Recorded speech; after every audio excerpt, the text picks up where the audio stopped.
Becoming Boba is a picture book about Milk Town and how Mindy, a colorful new tea, helps the town discover its heritage and embrace the change that makes milk tea what it is today.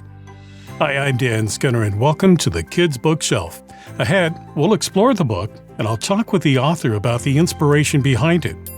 Joanna Ho is the award-winning and New York Times best-selling author of many children's books, including Say My Name, We Who Produce Pearls, Eyes That Kiss the Corners, and Eyes That Weave the World's Wonders. She joins us to talk about Becoming Boba. Joanna, welcome to the Kids Bookshelf. Thanks so much. Thanks for having me. Well, this is a fun book about boba, and for those who don't know, what is boba? That is such a great question. So for those who don't know, boba is a drink that originated in Taiwan. It's usually called pearl milk tea, or that's its original name. In Chinese, it's 珍珠奶茶, so literally pearl milk tea.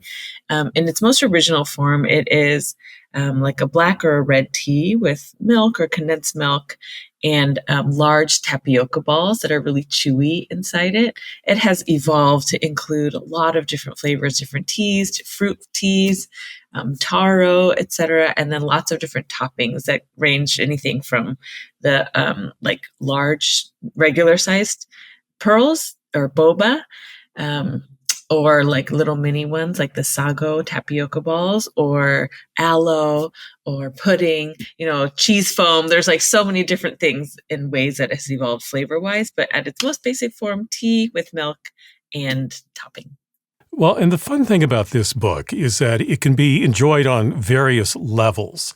It can be just a sweet story about this boba trying to find her place, but it's also about culture. It's about the diaspora, and we'll get to it a little bit after a while, but also then you can put some historical information about kind of the evolution of it in the back of the book. So I understand that this has particular significance to you and was part of the reason you wanted to create this picture book. Yeah, the story behind this book is sort of funny. So I just finished writing a book called We Who Produce Pearls. It's a really intense look at like activism and resistance and just Asian American history. And it really took a lot out of me emotionally. I'm very, very proud of that book. But when I was finished writing that book, I sort of wanted to almost like cleanse my creative palette. I wanted to write something light and funny. And truthfully, I just wanted to write a book with very cute boba pictures. I love boba and something fluffy. But as always, I did a lot of research. I researched the history of boba. I talked to a founder of Boba Guys, which is a brand of boba boba stores that are started in the US. And I learned so much more about the history and the significance in Asian American culture today. And I think what tends to happen in my books is I start with one idea and then it ends up being something very nuanced and layered. And as you said, it can be read multiple different ways. And so that's sort of where that initially came from. Boba for me is significant in that it was introduced to me in Taiwan by my cousins in Taiwan when I was there visiting when I was young. And when I was in high school, there was a boba store that was not too far away from where I went to school. And my high school friends and I used to go visit that store. Like a big group of us, a really diverse group of us would go on the weekends and sort of hang out there and like shoot boba at each other and like stick to our clothes. And it really was the first time something about my Taiwanese culture was part of almost mainstream culture, something that I could share without being really overt about sharing, that I could just share with my friends. It was a way that I could see like being Asian and Asian American, even though many of my friends were Asian, it's just not something we talked about. So it felt really amazing. And I could add on to that, actually, it has shifted even more and gone even deeper in terms of this connection personally is one of the people in that group of friends that we used to go with. His name is Chris. And we lost touch since college. So we hadn't seen him in over 20 years when I wrote the book and when I wrote the author's note in the back that mentions this group of friends. But a few years ago over boba, we reconnected and then we lost touch again. And then again over boba, we reconnected and he is now my husband and we just had a baby. So boba has played lots of really interesting roles in my life. So other than being a drink I really love, it has that significance also. Well, in this story, there's a baby boba, we can Yeah. say, who has different colors in her mixture, and that at first creates controversy. So tell us about the story that people are going to find here. Yeah, so the main character, her name is Mindy, and just as you said, she's born a little different than her predecessors, and the older generation look at her and many of her peers who are also similarly colored and feel like they are not truly milk tea. And so she sort of goes on this journey to try to become more milk tea. She doesn't want to be the downfall of her milk tea town, but along the way she learns about the history of milk tea and realizes milk tea has always been pulling in influences from all around the world, different cultures. And so it really is their history to continue to evolve. And so her evolution is really what makes milk tea special. And so she really gets to define what that means for her. And, for me, again, personally, it really is and became a story of being a child of diaspora, of feeling like, I wasn't Asian the way my parents were Asian, who were raised in Taiwan and China.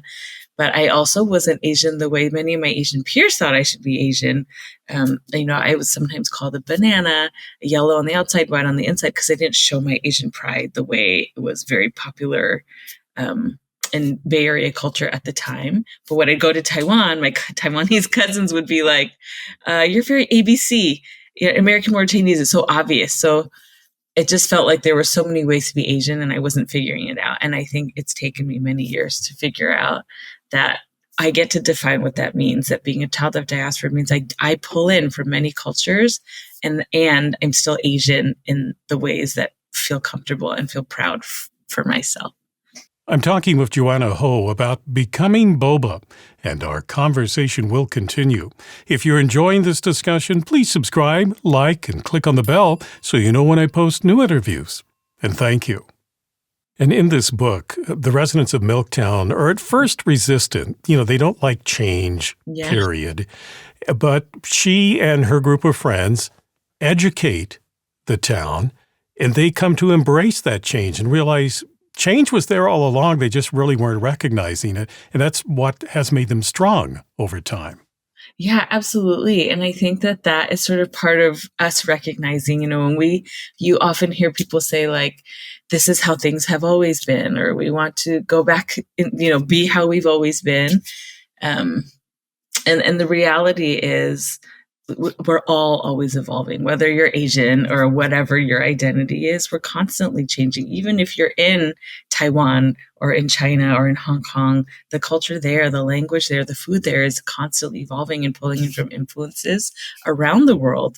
So I think it really is just a nod to this idea of embracing that change. And as you point out, yes, there's a lot of Asian diaspora in here. But this could apply to any culture. Yeah. And whoever you are, you can relate to this book. I think so. I think that for a child of any diaspora, certainly, like it doesn't have to be from Asia. I think there is constantly that pressure of figuring out who I am. What does it mean to be blank? But I think in any identity, it's similar. What does it mean to be blank? Fill in your identity here. There's often like what people perceive that means and then what it means for you. And so hopefully it is an encouragement for all people and all readers to just embrace and own that power that they have, irrespective of external pressure, to sort of be who they really are. Joanna, if you would, read a few pages of the book for us to give us a taste of what readers are going to find here. Yes, okay. Milk Tea Town was steeped in tradition. Residents prided themselves on their subtle shades of brown, quality ingredients, and classic milk tea flavor. Nothing changed in Milk Tea Town. This is how things were. It's how they always had been. It's how folks wanted things to stay. Everything brewed along quite nicely. That is, until Mindy came along. Unlike most milk tea babies, shaking didn't soothe Mindy. Stirring didn't help either. Her colors were ever so slightly not entirely brown, but not exactly not brown either. The differences were subtle at first. As Mindy grew, the differences that seemed so subtle became simply scandalous. And as you mentioned, some of her friends also were the same way. So they came together, they educated themselves and ultimately educated the town. And one of the things I really appreciate about this book is not only is there's a sweet story, but then at the back of the book, you have a special section that's kind of some smaller panels that go through some of the history. So tell us a bit about that. Sure. These are some things that I never knew about this drink. That's my favorite drink, but it really does have a fascinating history if you start all the way back from milk and tea. Like the first known recorded history of people in China drinking that was actually in the Tang Dynasty. So 600 AD, they would drink tea with salt and butter and sesame and milk. And that came from northern like nomadic cultures. But you fast forward and if you could also say like that the British custom or tradition of drinking tea with milk actually came from Chinese roots, because British tea has a really complex, like fascinating, infuriating history, honestly, where they learned about tea from China through a Dutch traveler who wrote about drinking tea with milk in his journal. And then, tea became so popular in England that they wanted to trade with China, and China didn't want to trade. So they sent in a spy to steal tea and secrets. And they started a war to get more tea. So there's just so much fascinating history there. The boba actually is made out of cassava, which came from South America. So there's a lot of colonization happening by European countries. So there was resources being pulled from some colonized lands in South America over to Taiwan, which was also being colonized. And so that's sort of the roots there. I mean, you could see the ways that history, imperialism, colonization, then just inspiration from, the world becoming more smaller as we can connect with across, I think, borders. So there's a lot of sharing of culture that is happening more organically now also. Well, I thought it was fascinating that you wrote in there about how the milk tea had basically gone out of fashion in China and then was reintroduced by the British. Yeah. Yeah, I know. It's so interesting because you think about it as a British thing and then you realize, no, actually that was a Chinese thing that got taught to the British and then brought back to China. So it's all so interesting. Some of the stories involve like pirates and like slang and like legal battles over who really started and invented milk tea. That happened in Taiwan. So it's just the history is really interesting in and of itself.